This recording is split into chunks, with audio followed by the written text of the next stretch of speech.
نحمده ونصلي على رسوله الكريم اما بعد فقد قال الله تبارك وتعالى كما ورد في سورة الجاثية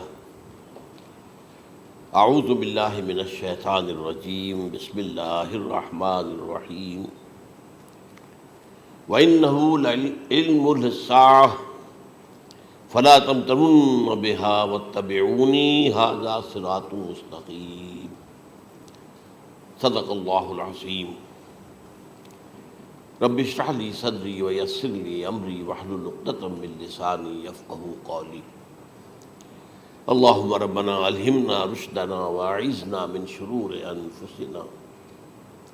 اللہم ارنا الحق حقا وارزقنا اتباعہ وارنا الباطل باطلا وارزقنا اجتنابہ آمین یا رب العالمین۔ قادیانیت سے متعلق ایک بحث کا آغاز ہو گیا تھا، کیونکہ ہمارے علم میں یہ آیا تھا کہ قادیانیوں نے خاص طور پر ماڈل ٹاؤن کو اپنا ایک مرکز اور اپنا اڈا بنانے کا فیصلہ کیا ہے، اور اس کا ہمیں تجربہ بھی حاصل ہو گیا۔ کچھ نوجوان اہل سنت کے نوجوان میرے پاس آئے تھے اور انہوں نے میری توجہ اس طرح منصرف کرائی کہ یہاں پر یہ اپنی جمعے کی نماز کے لیے اوپن گراؤنڈ استعمال کر رہے ہیں اور اس میں لگا لیتے ہیں پارٹیشن وغیرہ، اور بڑی یوں سمجھیے کہ بڑی مہم کے ساتھ دونوں طرف کی سڑکیں بند کر کے، اور جو بھی لوگ مسافر ہیں انہیں بھی دعوت دیتے ہیں کہ آئیں یہاں جمعہ پڑھیں، اور بعض لوگ مغالطے میں وہاں جمعہ پڑھ لیتے ہیں۔ تو اس کے حوالے سے انہوں نے کوشش کی کہ کچھ نہ کچھ اس سلسلے میں، کیونکہ انہوں نے مجھے لا کر قانون دکھایا۔ پاکستان میں جو قانون نافذ ہے وہ یہ ہے، چاہے یہ کہ وہ نافذ نہیں ہے بالفعل، لیکن ہے، قانون کی کتاب میں تو موجود ہے کہ قادیانی اپنے کوئی جو بھی ان کے نزدیک بھی ان کے مذہبی شاعر ہیں ان کو مسلمانوں کی شکل میں برملا علی الاعلان ادا نہیں کر سکتے، کیونکہ وہ تو دھوکہ دینی بات ہو گئی کہ لوگ سمجھیں گے یہ مسلمان ہی ہیں۔ اب جب انہیں، آپ کو معلوم ہے کہ ہماری پوری جو مرکزی اسمبلی تھی، نیشنل اسمبلی، اس کے فیصلے کے تحت قرار دیا گیا بالاتفاق کہ قادیانی غیر مسلم ہے، دائرہ اسلام سے خارج ہے۔ یہ تو فیصلہ وہ پارلیمنٹ کا اس بڑے پیمانے، بعد میں پھر ضیاء الحق صاحب کے زمانے میں یہ تو ہوا تھا، آپ کو معلوم ہے، بھٹو کے زمانے میں۔ تو ضیاء الحق صاحب کے زمانے میں اسی کی گویا کہ فردر سٹیپ کے طور پر یہ بات طے کی گئی اور قانون بنا دیا گیا کہ وہ اپنی مسجد کو مسجد نہیں کہہ سکتے اور مسجد کی صورت پر نہیں بنا سکتے کہ گزرنے والے کو یہ خیال ہو کہ یہ مسجد ہے۔ اسی طرح وہ اگر کوئی اسلامی شاعر کا ارتکاب کریں گے علی الاعلان تو بھی یہ قابل تعزیر ہے، جرم ہے۔ وہ اپنے کئی احاطوں کے اندر، اپنے گھروں کے اندر جو چاہیں کریں، لیکن کھلے میدان میں آ کر جو شاعر اسلامی بہرحال ان لوگوں نے سب کچھ اڈاپٹ تو کر رکھا ہے۔ سب سے بڑی بات تو وہ ہے کہ انہوں نے ایک جھوٹے نبی کا اقرار کیا ہے کہ وہ نبی ہے، اس نے ہمارے درمیان فصیل حائل کر دی ہے۔ اب جو اس کو مانتے ہیں ان کے نزدیک ہم کافر ہیں۔ آپ کو معلوم ہے کہ یہ میں بیان کر چکا ہوں کہ حالانکہ قائد اعظم کا کتنا بڑا احسان تھا کہ چودھری ظفر اللہ خان کو انہوں نے فارن منسٹر بنایا پاکستان کا، لیکن جب ان کا انتقال ہوا ہے قائد اعظم کا تو اس کی جنازے کی نماز میں شریک نہیں ہوا، وہ شخص موجود رہا۔ جو دوسرے ممالک کے سفراء آئے ہوئے تھے، ظاہر بات ہے وہ مسلمان تو نہیں تھے، کوئی عیسائی تھے یا کوئی اور تھے، ہندو تھے، بدھ تھے، جو بھی تھے۔ اب چونکہ قائد اعظم کا انتقال تھا ایک مملکت کے صدر کا، تو وہ لوگ سبھی موجود تھے، لیکن ظاہر ہے کہ وہ نماز میں شریک نہیں ہوئے، وہ مسلمان تو نہیں تھے۔ ان کے ساتھ کھڑا رہا یہ شخص۔ اس نے یہ بات، اور جب اس سے پوچھا گیا کہ تم شریک کیوں نہیں ہو تو اس نے کہا دیکھو بھائی، مجھے یا تو مسلمان سلطنت کا کافر وزیر سمجھ لو یا کافر سلطنت کا مسلمان وزیر سمجھ لو۔ میرے نزدیک یہ کافر سلطنت ہے، میں اس کا مسلمان وزیر ہوں کیونکہ میں قادیانی ہوں۔ اب تمہارے نزدیک یہ اسلامی مملکت ہے تو میں کافر ہوں، پھر میں اس کی نماز کیسے پڑھوں؟ تو بہرحال ان چیزوں کی وجہ سے جو دھوکہ دینے والا معاملہ ہو گیا، ورنہ کوئی اور لوگ ہوں یہاں پہ، ہمیں ان سے تعارض نہیں ہے۔ عیسائی بھی ہیں، اپنی تبلیغ کرتے ہیں، کوئی خلاف ان کے رد عمل نہیں ہوتا، الا یہ کہ کہیں یہ واقعہ پیش آ جائے یا کوئی یعنی خام خواہ کو شوشہ کوئی شرارتی لوگ اٹھا دیں کہ انہوں نے قرآن کی یہ جو ہے بے حرمتی کی ہے، تو یہ تو پھر تحقیق سے معلوم ہو سکتا ہے کہ واقعتاً کی تھی کہ نہیں کی تھی۔ لیکن ایک وقت میں جو اس پر تو ان کا احتجاج ہوتا ہے، لیکن یہ کہ ان کے جو ہے چرچ ہے ان کی ساری اور تبلیغ ان کی ہو رہی ہے اور بڑھ بھی رہی ہے تعداد ان کی، لیکن اس کے خلاف کوئی رد عمل تو ہمارے یہاں نہیں۔ تو یہ ہے اصل میں وہ بات۔ تو اس پر جو گفتگو شروع ہوئی تھی میں آج اس کی تکمیل کرنے جا رہا ہوں۔ حضرت عیسیٰ علیہ السلام کی دوبارہ آمد کا تعلق ہے، اس کے ضمن میں قرآن مجید میں جو نص قطعی ہے، وہ نص قطعی یہ ہے اِنَّهُ لَعِلْمٌ لِلسَّاعَةِ فَلَا تَمْتَرُنَّ بِهَا۔ حضرت عیسیٰ کا ذکر ہوا ہے سورہ جاسیہ میں، اور وہاں فرمایا گیا ہے کہ یہ عیسیٰ کا دوبارہ آنا قیامت کی علامت ہوگا، یعنی کہ اب قیامت بالکل قریب آ گئی ہے۔ اِنَّهُ لَعِلْمٌ لِلسَّاعَةِ، علم حاصل ہوگا ان کی دوبارہ آمد پر کہ اب قیامت جو ہے وہ سر پر آ گئی ہے۔ اچھا، اس کے ایک اور جو ہے ذرا بالواسطہ دلائل جو قرآن مجید میں آئے ہیں، ایک ان میں سے یہ ہے کہ سورہ آل عمران میں جہاں حضرت مریم کو بشارت دے رہا تھا فرشتہ کہ آپ کے ہاں ایک بیٹا ہوگا، وہ بڑی حیران تھی کہ میرے ہاں کیسے بیٹا ہو جائے گا، ماں کن تو بغیہ، میں تو کوئی بدکار عورت تو نہیں ہوں، نہ میری کوئی شادی ہوئی ہے ابھی۔ تو اس میں جو باتیں بیان کی تھی فرشتے نے، وہ جو بیٹا ہوگا اس کی کیا شان ہوگی، اس میں یہ الفاظ بھی آتے ہیں وَيُكَلِّمُ النَّاسَ فِي الْمَهْدِ وَكَهْلًا، وہ باتیں کرے گا، لوگوں سے گفتگو کرے گا جبکہ وہ پنگھوڑے میں ہوگا، بچہ ہوگا، گود میں ہوگا، اور کہل کے وقت، کہل کہتے ہیں جب آدمی عمر میں جو ہے 40-45 کا کسی بھی اوپر ہو جائے،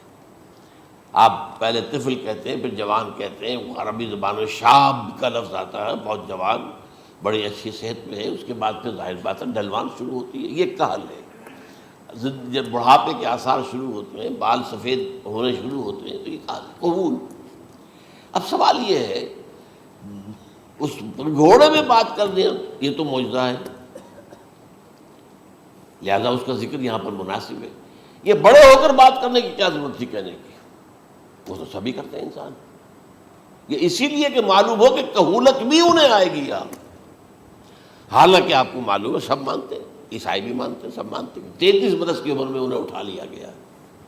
اس دور میں تو کہولت آئی نہیں، اس لیے قرآن ذکر کر رہا ہے۔ اور یہ بات جو ہے دوسری مرتبہ آئی ہے، یہ سورہ المائدہ میں آیت نمبر 110 وَتُكَلِّمُ النَّاسَ فِي الْمَهْدِ وَكَهْلًا، صرف یہ ضمیر کا فرق ہے، وَيُكَلِّمُ النَّاسَ فِي الْمَهْدِ وَكَهْلًا، اور وَتُكَلِّمُ النَّاسَ فِي الْمَهْدِ وَكَهْلًا یہ ہے جب قیامت کے دن اللہ تعالیٰ حضرت عیسیٰ سے سوال کریں گے، اے عیسیٰ ابن مریم، کیا تم نے میری اجازت سے اور میری تائید سے یہ معجزے نہیں دکھائے، یہ معجزے نہیں دکھائے، میں نے تم پر یہ فضل نہیں کیا؟ اور یہ گویا کہ بالواسطہ عیسیٰ کے ماننے والوں سے خطاب ہے کہ اللہ تعالیٰ کے کتنے بڑے بڑے احسان ہوئے، اور اسی میں تم بات کرتے تھے لوگوں سے پنگھوڑے کے اندر بھی اور کہولت کی عمر میں بھی، تو یہ کہولت کی عمر کب آئی؟ حضرت عیسیٰ علیہ السلام۔ تو اس کے بغیر تو ممکن ہی نہیں ہے کہ وہ دوبارہ دنیا میں آئیں، پھر ان کے اوپر وہ عمر آئے اور اس عمر کے اندر بھی وہ بات کریں گے۔ تو یہ میرے نزدیک قرآن مجید کے اندر دلائل ہیں اس چیز کے کہ حضرت عیسیٰ علیہ السلام کی دوبارہ جو ہے آمد ہوگی۔ اب اس ضمن میں چاہتا ہوں کہ آج خاص طور پر جو الساعہ کی اور جو علامتیں قرآن میں آئی ہیں، یہ ضمنی مضمون ہو جائے گا، لیکن بہرحال یہ بھی ایک معلوماتی مضمون ہے کہ ایک تو یہ قیامت کی بڑی نشانیوں میں سے حضرت عیسیٰ کا دوبارہ آنا، اور کیا کیا جو ہے باتیں بیان ہوئی ہیں وہ ذرا غور سے سن لیجیے۔ پہلی بات میں نے ہلکا سا حوالہ دیا تھا، ہم تو ایک لفظ قیامت بولتے ہیں، وہ قیامت جو ہے اتنا ہمارے نزدیک جامع لفظ ہے کہ جس میں وہ بھی جو زلزلۃ الساعہ آئے گا وہ بھی ہے، پھر جو نفخ روح، نفخ ساق ہوگا وہ بھی ہے، لیکن قرآن مجید سے معلوم ہوتا ہے کہ یہ الساعہ ہے، وہ گھڑی جس دن کے یہاں قیامت برپا ہوگی،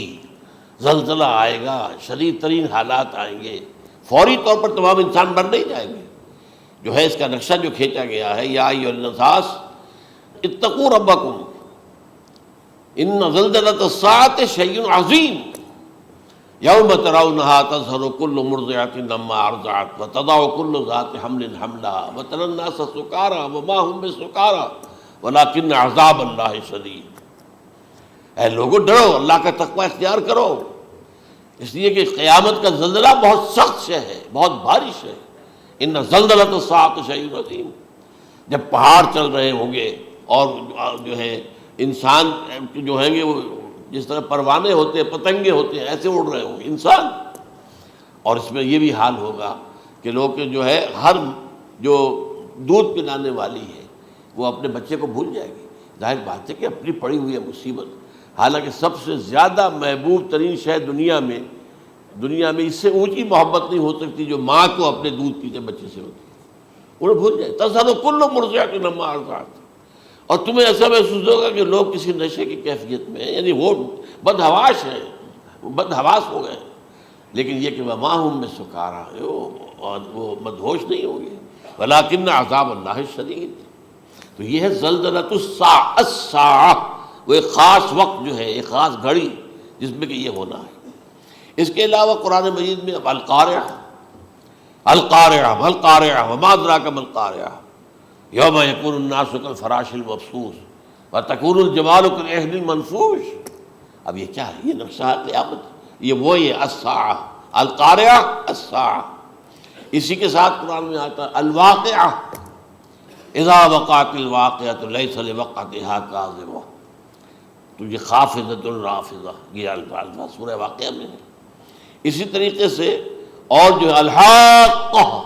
ما الحاقہ وما ادراک ما الحاقہ، یہ تمام جو الفاظ قرآن مجید میں آئے ہیں یہ آئے ہیں الساعہ کے لیے، قیامت کے لیے نہیں۔ قیامت میں بعد میں بتاؤں گا آپ کو۔ چنانچہ 3 نفخے ہیں جو قرآن سے ثابت، نفخ فی الصور، اور اس نفخ فی الصور کا یہ عالم ہوگا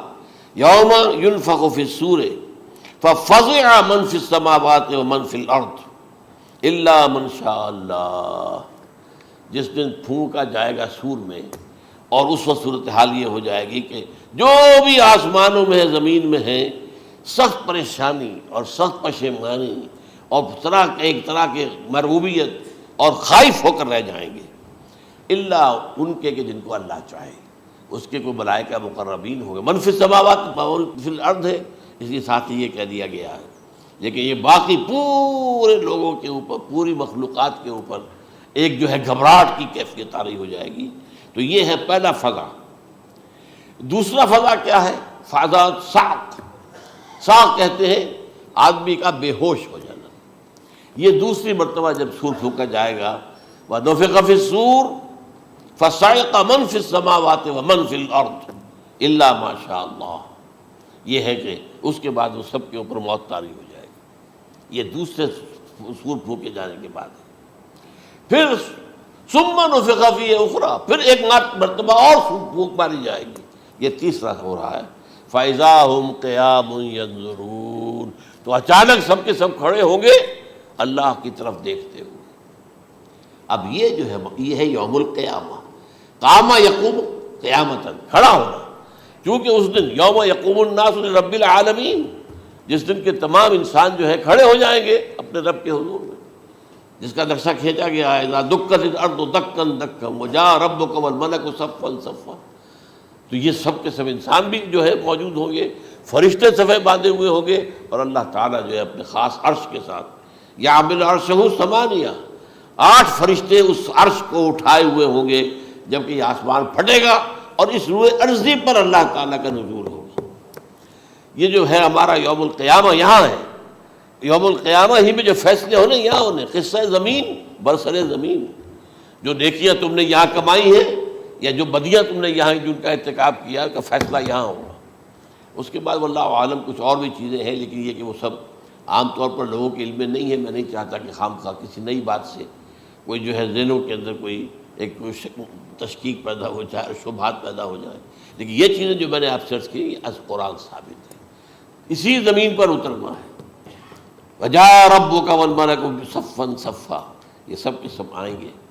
اور ملائکہ، اور اس کے علاوہ جو ہے دوسرے مقامات پر جس کا نقشہ کھینچا گیا ہے سورۃ الحاقہ کے اندر ہے، اللہ کا عرش جو ہے 8 فرشتے اٹھائے ہوئے نیچے اتریں گے۔ تو یہ تمام چیزیں قرآن مجید میں مذکور ہیں، اور یوم القیامہ یہی ہوگا، لیکن وہ ہے یوم القیامہ، ہم قیامت کہتے ہیں اس کو، جس کو قرآن کہتا ہے الساعہ، الزلزلہ، الحاقہ، القارعہ، الواقعہ، یہ ہے در حقیقت جو پہلا معاملہ ہے کہ اس کے اندر جو ہے فضا ہو جائے۔ اب دیکھیے جو علامات قیامت احادیث میں آئی ہیں وہ میں آج آپ کو سنا رہا ہوں۔ ان کو دو حصوں میں تقسیم کیا جاتا ہے، علامات صغریٰ، علامات کبریٰ۔ چھوٹی نشانیاں جو درجہ بدرجہ درجہ بدرجہ درجہ بدرجہ حاضر سامنے آئیں گے۔ ایک ہے بالکل قیامت سے متصل قبل بڑے جو خرق عادت واقعات ہوں گے وہ آئیں گے۔ اچھا، پہلی چیز کے سلسلے میں حضرت انس رضی اللہ تعالیٰ عنہ سے یہ مروی ہے اور یہ حدیث متفق علیہ ہے۔ پہلی علامت حضور نے بیان کی قیامت کی علامات میں سے، اب میں لفظ قیامت اسی معنی میں بول رہا ہوں جس میں کہ ہم عام طور پر بولتے ہیں۔ آپ نے فرمایا علم اٹھا لیا جائے گا، جہالت کا دورہ ہوگا۔ اب یہ کون سا علم اٹھایا جائے گا؟ سائنس کا علم نہیں، دین کا علم۔ آج تو ساری قدر و قیمت جو ہے جس کے لیے دوڑتے ہیں لوگ، لاکھوں روپے کی فیسیں دے کر، ایم بی اے ہو رہے ہیں، یہ جو ہے اکاؤنٹنسی کا پاس کر رہے ہیں، یہ سی اے کر لیا ہے، یہ کوئی اور جو ہے فزکس میں، کوئی کیمسٹری میں ڈاکٹریٹ کر لی ہے، ڈاکٹر بن گیا تو کیا ہی کہہ رہے ہیں۔ اس لیے کہ بڑی چیز جو پاکستان سے ایکسپورٹ ہوتی ہے وہ ڈاکٹر ہیں۔ جو اتنے بڑے پیمانے پر جو کالج کھلے ہوئے، 3 لاکھ روپے ایک سال کی فیس، 5 لاکھ روپے ایک سال کی فیس، یہ کیوں لیتے ہیں اور کیوں لوگ دیتے ہیں؟ کہ موقع مل جاتا ہے ایم بی بی ایس کر کے۔ امریکہ کے اندر بھی ڈیمانڈ ہے، ان کے ہاں ڈاکٹر جو ہیں جتنے ہونے چاہیے نہیں ہے، لہذا اور بھی بہت سی جگہوں پر ڈیمانڈ ہے۔ تو جس چیز کی مارکیٹ میں ڈیمانڈ ہے وہ علم ہے۔ آج علم کمپیوٹر کا علم ہے یہ، حالانکہ ان میں سے کسی کے اوپر لفظ علم کا اطلاق میرے نزدیک غلط ہے، جہالت ہے۔ علم وہ ہے جو ذہن کو جلا دے، جو سوچ کو جلا دے، روشنی پیدا کرے، دماغی روشنی، وسعت دے، انسان کے فکر کو وسعت دے، اس کے ذہنی جو ہے جو افق ہے اس کو وسیع کرے۔ علم تو وہ ہے جو حقیقت کے کیا علم بھی اس سے عطا فرمائے۔ قرآن ہے، حدیث ہے، باقی اور چیزیں جو اس سلسلے میں آ سکتی ہیں وہ ہے کہ جو قرآن اور حدیث کی سمجھنے میں ممد ہوں اور زیادہ جو ہے اس کے تک فہم کو آسان کر دیں۔ لیکن یہ کہ فرمایا علم اٹھا لیا جائے گا، جہالت کو فروغ ہوگا۔ ظاہر بات ہے ایک ہی بات ہوئی ہے۔ دوسرے نمبر پہ یہ کہ جہالت کو فروغ ہوگا۔ نمبر 3 زنا کثرت سے ہوگا۔ نمبر 4 شراب نوشی عام ہو جائے گی۔ نمبر 5 عورتوں کی تعداد بہت زیادہ ہو جائے گی، مردوں کی تعداد کم ہو جائے گی، یہاں تک کہ 50 عورتوں کا خیر خبر کرنے والا، کوئی نگرانی کرنے والا، وہ ایک مرد۔ اچھا، یہ تو ہے ایک حدیث جو میں نے آپ کو بیان کر دی، متفق علیہ، یہ بخاری اور مسلم دونوں میں ہے۔ دوسری حدیث بخاری کی ہے، اس کو حضرت ابو ہریرہ رضی اللہ تعالیٰ عنہ نے روایت فرمایا ہے، قیامت آئے گی جب امانت ضائع ہو جائے گی۔ آج ہمارے ہاں امانت کے ضائع ہونے کا جو نقشہ ہے شاید پوری دنیا میں کہیں اور نہیں۔ جس طرح کے غبن یہاں ہوتے ہیں، جس طرح کک بیکس جو ہے وہ لیے جاتے ہیں، اس غریب یعنی قوم غریب ہے لیکن یہاں وہ امیر بہت بڑے بڑے لوگ ہیں، وہ تو دنیا بھر کے ٹاپ کے امیروں کے اندر اس کا شمار ہو جائے گا۔ لیکن یہ کہ یہ سب امیر کیسے بنے؟ غبن بلین ڈالرز کا، اب تو اس سے کم کی تو بات ہی نہیں ہوتی۔ فلاں نے اتنے بلین جو ہے پیسے اپنا جو ہے قرضہ معاف کرا لیا۔ بھائی کس نے کون کرتا ہے معاف؟ یہ کسی کے باپ کی جاگیر ہے؟ یہ پیسہ بینک کے اندر حکومت کا ہے کہ حکومت کو اختیار ہو گیا وہ رائٹ آف کر دے ان کے جو ہے ان کی جائیدادیں کرو ضبط۔ لیکن ہوتا کیا ہے، بینک آفیسر بے ایمان ہے، وہ کہتا تھا 1 کروڑ کا قرضہ لے جاؤ، 10 لاکھ مجھے دے جاؤ، چاہے تم میرے پاس کوئی ڈاکومنٹ جو ہے ایسے نہیں دے سکتے، حالانکہ ہونا چاہیے کہ اتنا بڑا قرضہ لے رہے ہو تو ڈاکومنٹس یہاں پر ہمارے سامنے لاؤ کہ اگر تم نہ دے سکو تو ہم ان ڈاکومنٹس کے ذریعے سے تمہاری جائیداد، تمہاری کوئی جاگیر، تمہاری کوئی اور چیز اس کو قبضہ کریں۔ جب وہ وقت آتا دیکھتے تو یہ ڈاکومنٹس ہی فیک ہیں، اللہ اللہ خرچ کیا کرے گا کوئی؟ بینک کا باپ بھی واپس نہیں لے سکتا۔ اور یہ سب کس کی بے ایمانی ہے؟ وہ جو بیٹھا ہوا بینک مینیجر، سارا سودا اس کے ماں باپ تھا کہ 1 کروڑ ہے نا، 10 لاکھ مجھے دو، 90 تم لے جاؤ، باقی یہ کہ ٹھیک ہے میں تمہارے جو ڈاکومنٹس تم پیش کر رہے اس میں کوئی اعتراض نہیں کرتا، بس جاؤ۔ اور نمبر 2، حکومت نااہلوں کے سپرد ہو جائے گی۔ یہ ہے امام بخاری کی روایت کردہ روایت جو حضرت ابو ہریرہ سے۔ مسلم شریف میں ابو ہریرہ رضی اللہ تعالیٰ عنہ سے ایک اور روایت ہے، مال عام ہو جائے گا یہاں تک کہ زکوٰۃ قبول کرنے والا کوئی نہ ہوگا۔ یہ بات وہ ہے جو آج سعودی عرب اور UAE کے اندر آپ کثرت سے دیکھ سکتے ہیں۔ دولت جو ہے وہ ریل پیل، ابھی تھوڑا سا آیا ہے معاملہ خاص طور پر دبئی میں، کیونکہ وہاں بہت زیادہ کنسٹرکشن ہو رہی تھی، تو پوری دنیا میں آپ کو معلوم ہے کہ جو ریئل اسٹیٹ کہلاتا ہے اس کا حال بہت پتلا ہے، لیکن وہاں کے دولت ریل پیل ہے ہر جگہ پر۔ اور سب سے اہم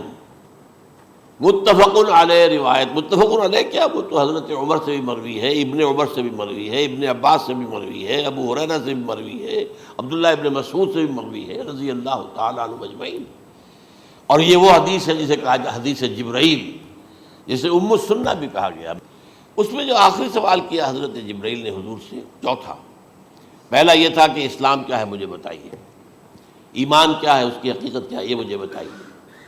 تیسرا احسان کیا ہے یہ بتائیے، چوتھا یہ کہ قیامت کے بارے میں بتائیے کب ہوگی۔ حضور نے فرمایا کہ اس کے بارے میں جس سے سوال کیا جا رہا ہے وہ اس سے زیادہ نہیں جانتا جو کہ سوال کر رہا ہے۔ اب اس کے کئی مفہوم ہو سکتے ہیں کہ بہرحال یا تو حضرت، چونکہ بعد میں معلوم ہوا کہ حضور نے پہچانا نہیں کہ یہ جبرائیل ہے، بلکہ جب سوال جواب ہو کر وہ چلا گیا شخص تو اچانک حضور کے خیر ذرا ردو ہو ہی لیا، ذرا بلانا اس کو دوبارہ لانا۔ اب جو دیکھا کہ وجود ہی نہیں اس کا، آسمان نے اس کو اچک لیا، زمین نے نگل لیا، کیا ہوا ہے؟ پھر آپ نے یہ جبرائیل تھے جو تمہیں تمہارا دین سکھانے آئے تھے جبکہ تم سوال نہیں کر رہے ہو۔ یہ بڑے بیسک کوسچن تھے، اس لیے کہ دنیا کے ہمارا نظام اسلام پر ہے، ایمان پر نہیں ہے، اس لیے کہ ایمان کو ویریفائی کر ہی نہیں سکتے۔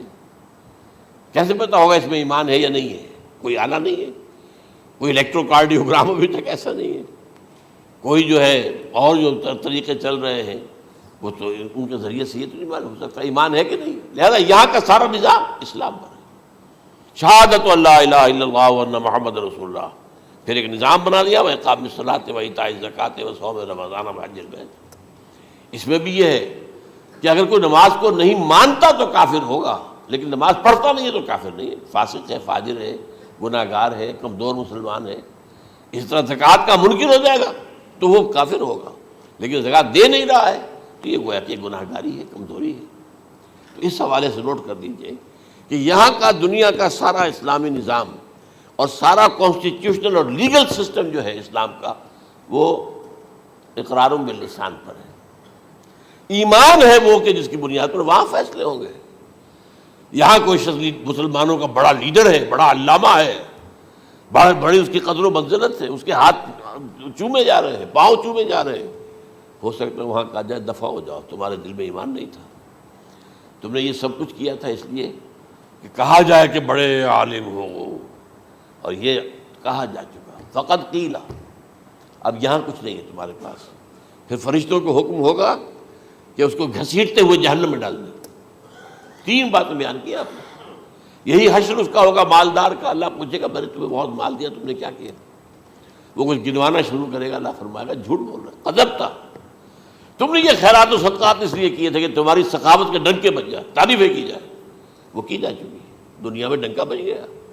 یہاں کچھ نہیں، وہ نیت دل میں کچھ اور تھی تمہارے۔ میں لیس البر ان تولوا وجوہکم والا قرآن مجید کا سبق ہمارا منتخب نصاب کا نمبر 2 بڑی تفصیل سے بیان کیا۔ یہی معاملہ ہوگا اس عالم کا، اللہ فرمائے گا میں نے تمہیں علم دیا، تم نہیں، وہ کہے گا میں نے علم پھیلایا لوگوں میں ہدایت کی، کوئی جھوٹ بول رہے ہو، تم نے تو صرف اس لیے کیا تھا، تمہاری نیت یہ تھی کہ بڑا عالم شخص ہے، بڑا فاضل شخص ہے، تو یہ سب کہا جا چکا۔ تو وہاں کا معاملہ جو ہے وہ اسلام پر نہیں ہے، یا آپ دکھائیں گے دیکھیے یہ میرا آئیڈینٹی کارڈ، اس پہ اسلام میرا مذہب لکھا ہوا ہے، یا یہ میرا پاسپورٹ ہے، آئیڈینٹیفیکیشن کے لیے دنیا میں عام طور پر یہ چیزیں ہوتی ہیں، کوئی تعلق نہیں۔ آخرت کا معاملہ کسی اور شے پر ہے، وہ تو ایمان دل میں ہے، اور تمہارے تمام جو حرکات ہیں، اعمال ہیں، ان سب کے اندر جب تک کہ اصل جو قوت متحرکہ ہے وہ اللہ کی محبت نہ بن جائے. اخلاص للہ وحب اللہ للہ، اور یہ کہ یہ تمام چیزیں جیسا کہ فرمایا، ایک حدیث بڑی پیاری ہے، ایمان کی تکمیل کی علامت کیا ہے؟ فرمایا من احب للہ وابغض للہ ومنع للہ واعطى للہ فقد استکمل الایمان. جس شخص کے نے محبت جس سے بھی کی، اللہ کے لیے کی، اپنے مفادات کے لیے نہیں، رشتہ داری کی بنیاد پر نہیں. محبت اوپر ہو جائے، رشتہ دار کا حق ہے دو، بیوی کے حقوق ہیں دو، لیکن محبت یہ اللہ کے لیے ہو کہ فلاں شخص سے مجھے محبت اللہ کے لیے. اور اگر نفرت رکھی تو اللہ کی وجہ سے رکھی، اس لیے رکھی کہ وہ اللہ کے دین سے دور ہے، وہ اللہ کے راستے پر نہیں آ رہا ہے، وہ فسق و فجور کی جو ہے زندگی کو آ رہا. اس میں بھی یہ ہے کہ یہ نہیں ہے تعلق قطع کر لو، تعلق قطع کرو گے تو تبلیغ اور اصلاح کا موقع کہاں رہے گا، لیکن دلی محبت نہیں ہوگی اس سے. تو اگر محبت ہے تو اللہ کے لیے، اور نفرت ہے تو اللہ کے لیے. اور کسی کو کچھ دیا ہے تو اس لیے کہ اللہ کا حکم ہے کہ دوں، اور کسی سے کچھ روکا ہے تو اس لیے کہ اللہ کا حکم ہے کہ روکوں، اس کو نہیں دینا ہے. فقد استکمل الایمان، تو اس شخص نے ایمان کی تکمیل کر لی. یہ ہے اصل جو ڈیسائیڈنگ فیکٹر ہے، وہ یہ ہے. اور اس ایمان کی پہلی علامت کیا ہے؟ کیسے معلوم ہو میرے اندر ایمان ہے؟ پہلی علامت سب سے کم تر درجے کا ایمان، اس میں فرمایا گیا اذا اساءت کا سیئۃ وحسنت کا حسنۃ فانت مومن. اگر کوئی اچھا کام کر کے خوشی ہو اور کوئی برا کام ہو جائے تو ملامت ہو، یہ کیا کر بیٹھا، یہ میں نے کیا کیا ہے، یہ مجھے نہیں کرنا چاہیے تھا. یہ اگر احساس ہے نیکی اور بدی کا تو تمہارے اندر ایمان ہے. یہ ایمان ہے ادنا درجے کا، اور وہ ایمان من احب للہ ہے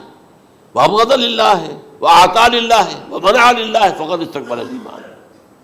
اچھا، یہ جو متفق علیہ حدیث ہے جو حضرت جبرائیل کی ہے، اس میں پھر انہوں نے کہا کہ اچھا اگر آپ مجھے یہ کب ہوگی قیامت نہیں بتا سکتے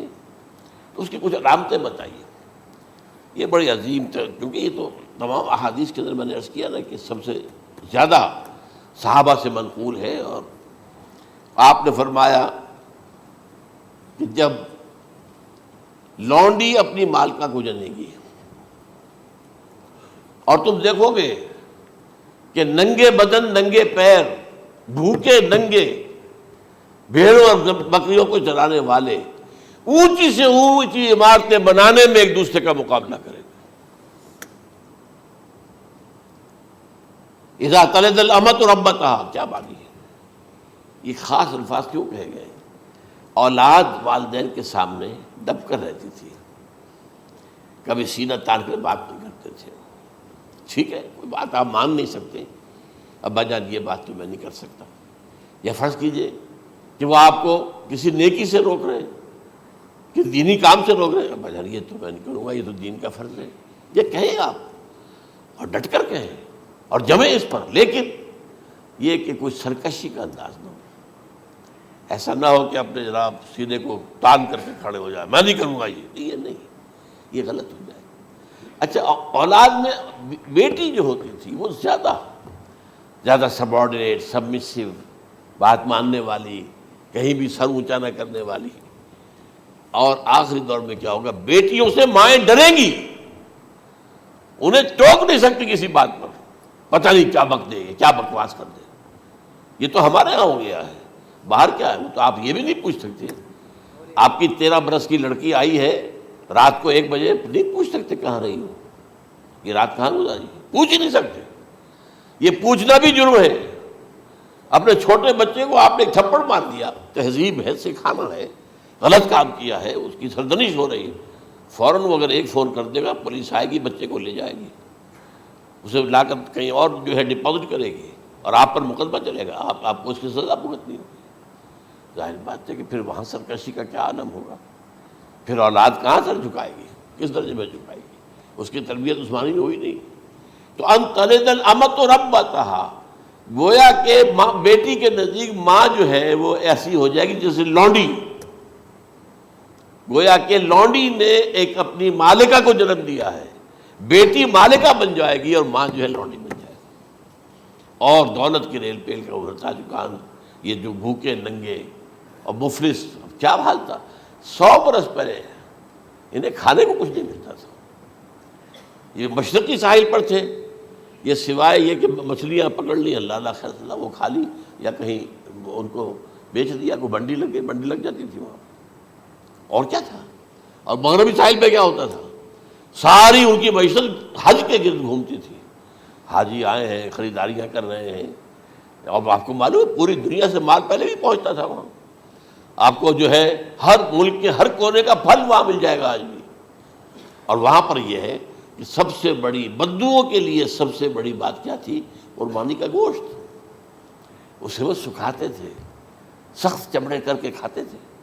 یہ ان کا حل تھا۔ آج جا کر دیکھیے نئے شہر بن رہے ہیں، امریکنز کو کانٹریکٹ دیے جا رہے ہیں، بالکل ماڈرن شہر بنا دو، ایک ایبسلیوٹلی ماڈرن شہر جو ہے وہ جو مشرقی ساحل کے اوپر جو پہلے سے آرام کو سٹی ہے، امریکن سٹی ہو، اس کے اندر کوئی سعودی بھی داخل نہیں ہو سکتا سوائے جس کے پاس اس سٹی کی طرف سے لائسنس نہ ہو، اور اس کی چار دیواری کے اندر، چار دیواری کیا فصیل کے اندر کہی ہے، جو چاہو کرو، کوئی تم پر پابندی نہیں، ننگے نہاؤ، تالاب ہے نہا رہے، ننگی عورتیں ننگی مردیں نہا رہے، کوئی پوچھنے والا نہیں۔ اب اسی قسم کا ایک سٹی آباد ہونا جا رہا ہے مغربی ساحل پر، جدہ اور ینبوع کے درمیان، اور اس میں اصل میں جتنی بھی دولت ہے جو پیٹرول کی ہے وہ وہیں پر رکھ لی جاتی ہے امریکہ کے اندر، تاکہ امریکہ جو ہے ایسے ایسے پروجیکٹ بنا کر جب تمہیں دے گا تو اس میں سے پیسے لے گا، وہ نہیں ملتی ان کو واپس۔ بہرحال یہ تو ایک میں نے ایک جگہ آپ سے ذکر بھی کیا تھا، دی کنفیشنز آف این اکنامک ہٹ مین، وہ کنفیشنز کی بات جو ہے اگر آپ میں سے کسی کو دلچسپی ہو تو اسے پڑھیں کہ کس طریقے سے 1973 کے آئل امبارگو کے بعد جو شاہ فیصل شہید کے زمانے میں ہوا تھا، پھر جس طریقے سے امریکہ نے ان تمام ممالک کو جکڑ لیا ہے، اس کا پورا جو پروسیس کیا تھا وہ سامنے آتا ہے۔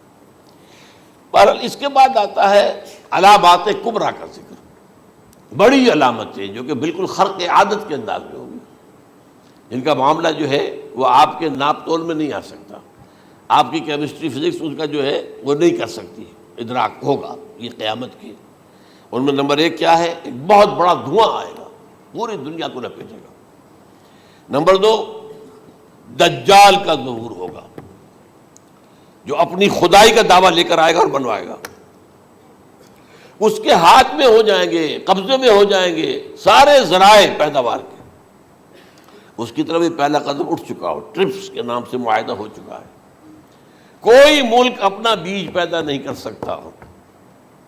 یہ بیج ہم نے ڈیولپ کیے ہیں، ان کے ڈیولپمنٹ سے پہلے تم ایک ایکڑ سے کتنی گندم لیتے تھے، آج کتنی لے رہے ہو، کس بنا پر؟ جینیٹکس کا جو کام ہم نے کیا ہے اس کی بنا پر ہو رہا، ہاں تو ہمارا حق ہے، اس کی رائلٹی ہمارے پاس آنی چاہیے، لہذا صرف ان اداروں سے ملٹی نیشنل سے خریدا جائے گا بیج، اور بیج بھی وہ دیں گے وہ کہ جس سے جو فصل اگے گی وہ بیج نہیں لا سکتی، وہ بیج کا کام نہیں کر سکتی۔ جیسے آپ کو معلوم ہے کہ آپ کے ہاں جو گوشت کھایا جاتا ہے مرغے کا، تو مرغا وہ جو ہے اس میں مرغا ہو یا مرغی ہو، اس کے اندر کوئی وہ کیفیت ہی نہیں ہے، ان کے انڈے جو ہے ان سے آپ بچے حاصل نہیں کر سکتے، ہے تو انڈا، دیکھنے کو تو انڈا ہے لیکن وہ بنڈا جو ہے اس سے بچہ تو نہیں حاصل کر سکتے۔ ایسے ہی وہ گندم کا بیج دیں گے، نظر آئے گی گندم، لیکن اس کے اندر وہ صلاحیت نہیں ہے کہ اس سے جو فصل اگے گی اس کا نتیجہ جو ہے وہ بھی آپ لے سکیں، یہ ہونا ہے، اللہ جانے، قدم اٹھ رہے ہیں ادھر۔ پھر یہ ہے کہ دابۃ الارض، زمین سے ایک حیوان نمودار ہوگا، زمین شق ہوگی۔ ابھی میں کہہ رہا ہوں خرق عادت ہے، یہ چیزیں وہ نہیں ہیں جو ہماری کسی حساب کتاب میں جو باتیں پہلے آئی ہیں وہ تو حساب کتاب میں آ رہی ہیں، ساری سمجھ میں آ رہی ہیں، ساری چیزیں مشاہدہ ان کا ہو رہا ہے،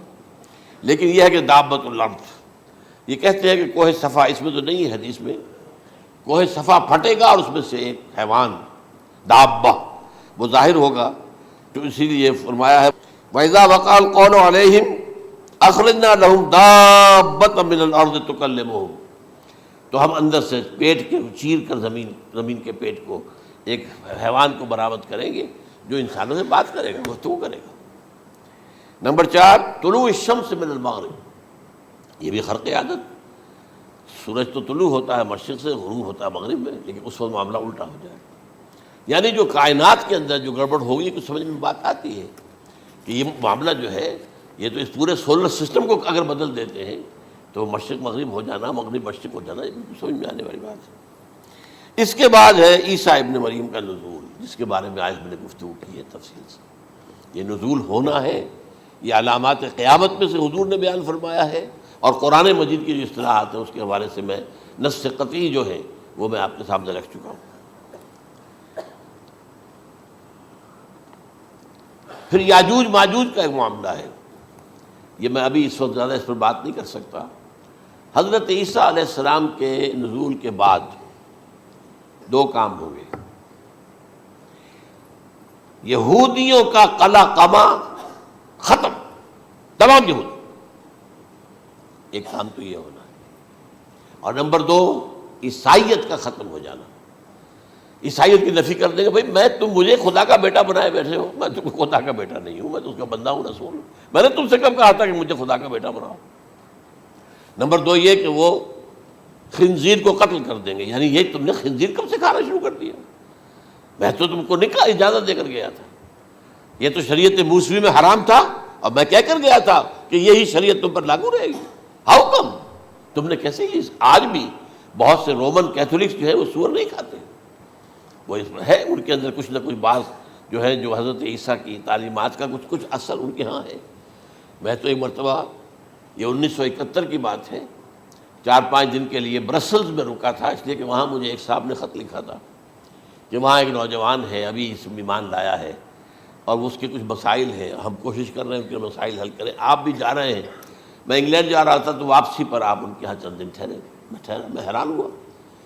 ویسے اس نے مجھے اپنے گھر ٹھہرایا نہیں، اس لیے کہ ماں باپ تو اس کے کرسچن تھے، اور پولیس کا چیف آفیسر اس کا باپ تھا، چیف آف پولیس فورس۔ اس نے مجھ سے 1 دن کھانے پہ بلایا، میں سے ہوٹل میں ٹھہرایا مجھے، اس نے کہا آپ اطمینان سے یہاں کھانا کھائیں، اس گھر میں نہ آج تک کوئی شراب کی بوند آئی ہے اور نہ ہی کوئی بوٹی آئی ہے سور کی۔ رومن کیتھولکس، اب اکلوتا بیٹا تھا یہ، عبدالعزیز اس نے بعد میں نام رکھا، وان کینٹر اس کا نام تھا جو کہ اوریجنل تھا، پھر اس نے نام رکھا عبدالعزیز وان کینٹر، پرانا نام بھی بہرحال رکھا، نہایت خوبصورت، 28 سال کی عمر تھی، اور اس وقت میں نے دیکھا تھا کہ اس کی فقہی معلومات جو ہے میری معلومات سے 10 گنا زیادہ۔ اس کی وجہ کیا ہے؟ وہ گیا تھا موراکو میں ایز اے ٹیچر ملازمت کرنے، پیسہ کمانے، وہاں وہ مسلمانوں سے اس کا ہوا ربط ضبط ہوا، اسلام کی تعلیمات سامنے آئی، اسلام لے آیا، اب اکلوتا بیٹا ہے، اب ماں باپ جو ہے کرسچن کیتھولکس۔ جب وہاں سے واپس آیا تو پھر کہتے ہیں کہ ہمارے درمیان ایک معاہدہ ہے، وی آر لیونگ ٹوگیدر، لیکن یہ معاہدہ ہے ہم مذہب پہ بات نہیں کریں گے، بس باقی جو بھی ہے وہ ساتھ رہ رہے ہیں۔ لیکن میں حیران ہوا، مجھے معلوم نہیں تھا۔ اچھا، اس کے بعد اس نے جب اسلام کا فیصلہ کیا تو اس کے سامنے سوال آیا کون سی فقہ اختیار کروں، تو اس نے بڑی جو ہے تھورو اسٹڈی کی ہے تمام فقہوں کی، کمپیریٹو اسٹڈی، ان کو کرنے کے بعد پھر فائنل فیصلہ اس کا یہ تھا کہ حنبلی فقہ میں اختیار کروں گا۔ 4 فقہوں میں سب سے لیٹسٹ حنبلی ہے، یعنی حنفی نمبر 1، پھر مالکی نمبر 2، پھر اس کے بعد شافعی نمبر 3، پھر یہ امام احمد ابن حنبل ہے۔ اور امام احمد ابن حنبل کے زمانے تک احادیث بہت بڑے پیمانے پر جمع ہو چکی تھی، جبکہ ابھی حضرت امام ابو حنیفہ کے زمانے میں کوئی اتنا زیادہ جو ہے حدیث کا بھی ذخیرہ نہیں بنا تھا۔ اسی پر تو لوگ حیران ہوتے ہیں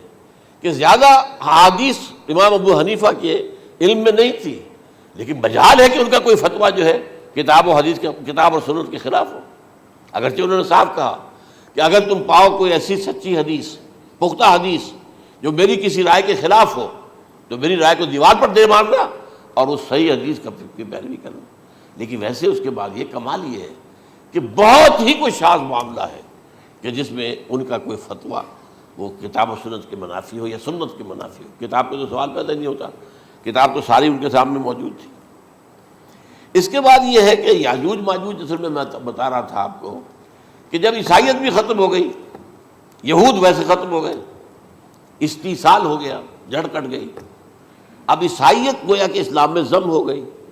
عیسائیت مذہب ختم، یہودی خود ختم، اب یہ طاقت کتنی ہو جائے گی؟ تقریباً 2/3 دنیا آ گئی، تمام اب عیسائی 2 ارب کے قریب ہیں، 1 ارب 90 کروڑ ہوں گے، یا مسلمان بھی 1 کروڑ 50-60 لاکھ ہیں، دونوں کو جوڑ لیجیے کتنے ہو گئے؟ 6 ارب کل آبادی ہے۔ لیکن اس کے بعد آتا ہے یاجوج ماجوج کا خروج۔ یہ یاجوج ماجوج میرے نزدیک چائنا اور رشیا ہے، ان کی مجموعی طاقت اتنی ہوگی، اور یہ اس طرح آئیں گے ہر اونچائی پر سے اترتے ہوئے، پھسلتے ہوئے، جیسے 1962 میں جب وار ہوئی تھی بٹوین چائنا اینڈ انڈیا 1962 میں، تو وہ اس وقت کا نقشہ مجھے آج بھی اخبارات میں پڑھتا تھا تو یاد، waves after waves of Chinese soldiers were coming down the slopes of Himalayas۔ یہ تو وہ ہے نا جن کی تعداد کا کوئی حساب نہیں ہے، اور رشیا اور یہ مل کر جو ہے، میرا اندازہ یہ ہے کہ جب پہلے ملحمۃ العظمیٰ ہوگی وہ عیسائیوں اور مسلمانوں کے درمیان، اس وقت یہ دونوں پاورز نیوٹرل رہیں گی، لیکن غالباً یہ بات طے کر لیں گی کہ ویپنز آف ورلڈ جو ہے ماس ڈسٹرکشن، یہ استعمال مت کرنا، اگر یہ ویپنز آف ماس ڈسٹرکشن استعمال کرو گے تو ہم میدان میں آ جائیں گے۔ اس میں وہ جنگ جب ہو چکے گی، پھر حضرت عیسیٰ کو فتح حاصل ہو جائے گی، اور پھر یہ کہ یہودیت ختم ہو جائے گی، عیسائیت بطور مذہب ختم ہو کر اسلام میں ضم ہو جائے گا، پھر وہ 40 برس کا عہد حکومت ہے حضرت عیسیٰ علیہ السلام۔ لیکن جب یہ فتح ہو جائے گی ان پر، اب یاجوج ماجوج آئیں گے، اور اتنی تعداد میں آئیں گے کہ بحیرہ طبریہ جو ہے اس کا سارا پانی پی جائیں گے۔ یہ تو اگر آپ کو کبھی اندازہ ہو، یا کوئی آپ جانیں ان لوگوں کو جو ان چینیوں سے واقف ہیں، وہ کہتے ہیں زمین پر ہلتی ہوئی کوئی چیزوں سے وہ چھوڑ کے کھا جائیں گے، جہاں وہ جاتے ہیں ایز اے لیبرر، وہاں کے جو سارے کتے ہیں ختم، ساری بلیاں ختم، ہر شے، وہ جو سانپ کھاتے ہیں، ہر چیز کھاتے ہیں، اور یہ تمام ایسٹرن کنٹریز کے اندر ہوتا ہے، بڑی ڈیلیشس ڈشز ہیں یہ سانپ وغیرہ وغیرہ، اور یہ جس طرح کھا جائے، پانی پیا ایک قطرہ نہیں رہے گا اس پر۔ تو پھر جو ہے اللہ تعالیٰ اس وقت جو ہے اس میں ایک ایسی بیماری پیدا کرے گا، یہ سب مر جائے، یہ معجزے سے ہوگا، یعنی ان کے اوپر فتح جو ہے وہ عام لڑائی کے ذریعے سے نہیں ہوگی، بلکہ اس کے اوپر فتح جو ہوگی وہ اللہ تعالیٰ سے بوجھ، ایک بیماری پیدا ہوگی، سب مر جائے گا، اور اس کے بعد اللہ تعالیٰ ایسے پرندے بھیجے گا بڑی لمبی لمبی گردنوں والے، وہ ان سب کو کھا جائیں گے، جیسے ہمارے ہاں گدھ ہوتے ہیں، وہ ان کو صاف کر دیں گے، ورنہ تو یہ ہے کہ پوری دنیا کے اندر جو بدبو اور جو پیدا ہوتا معاملہ اس سے، تو اس نوع انسانی کی بقا ممکن نہیں تھی۔ ان کے خاتمے کے بعد پھر یہ ہوگا کہ حکومت اسلامی جو ہے پوری دنیا میں حضرت مسیح علیہ السلام کی ہوگی، 45 برس وہ رہیں گے، اسی میں وہ کہلن بھی آ جائے گا، وہ فی المہد و کہلن جو میں نے شروع میں بیان کیا تھا، اسی میں پھر یہ ہے کہ وہ شادی بھی کریں گے، ان کی اولاد بھی ہوگی، اور پھر ان کا انتقال ہوگا تو حضرت حضور صلی اللہ علیہ وسلم کے حجرے میں، وہیں پر جہاں حضور اور ابو بکر اور عمر رضی اللہ تعالیٰ عنہم دفن ہیں، وہیں پہ ان کو دفن کیا جائے گا، اور قیامت کے دن حضور فرماتے ہیں کہ میں اور یہ تینوں ساتھ نکلیں گے۔ تو یہ ہے حالات و واقعات۔ بہرحال اس میں یہ ہے کہ یہ نوٹ کر لیجئے کہ جہاں تک ہمارے ہاں آج کل کا معاملہ ہے، میرے نزدیک میں یہ کہنے پر مجبور ہوں، جو رفع و نزول مسیح کو نہیں مانتا وہ کم سے کم منکر حدیث ضرور ہے،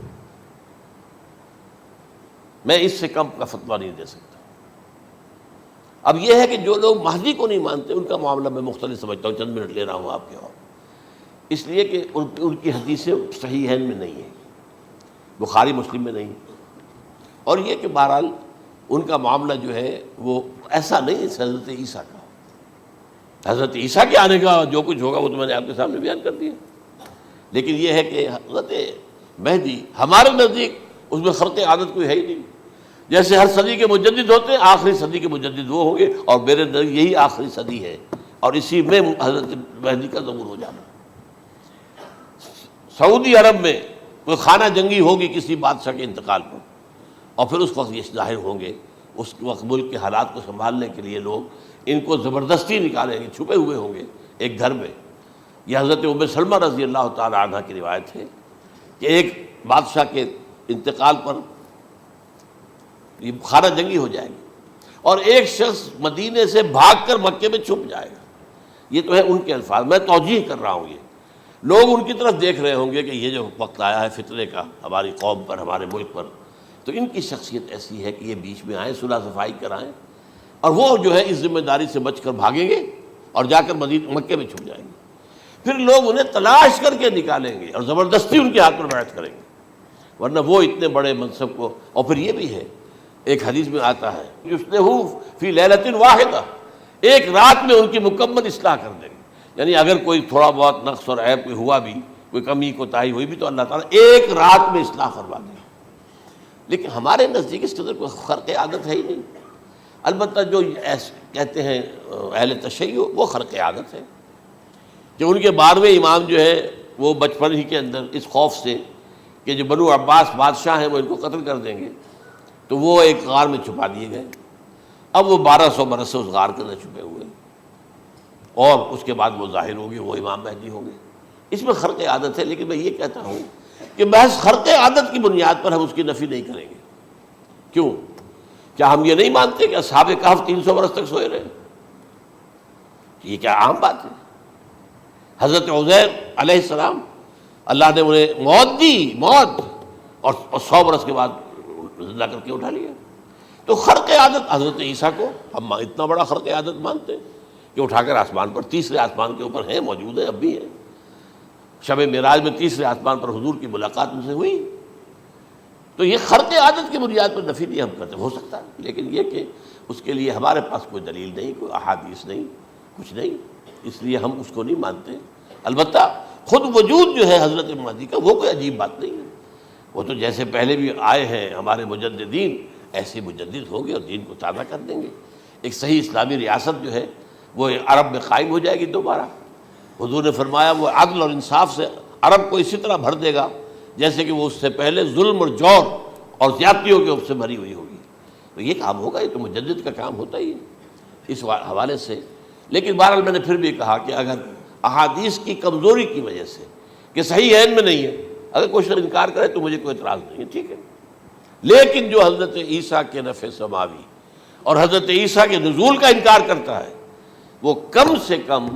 میں انہیں اور آگے کوئی فتویٰ نہیں دیتا کہ وہ کافر ہو گئے یا یہ ہو گئے یا وہ ہو گئے، لیکن منکر حدیث کے لائن میں تو وہ لازماً کھڑے ہو گئے، کیونکہ اتنی واضح اور پکی حدیثیں ہیں حضرت مسیح کے نزول کی، اور علامات قیامت میں جس طرح ان کا ذکر آتا ہے کہ اس سے انکار جو ہے وہ جب تک آپ پوری حدیث کے ذخیرے کا انکار نہ کریں اس وقت تک ممکن نہیں ہے. اقول قولی ھذا واستغفر اللہ لی ولکم ولسائر المسلمین والمسلمات.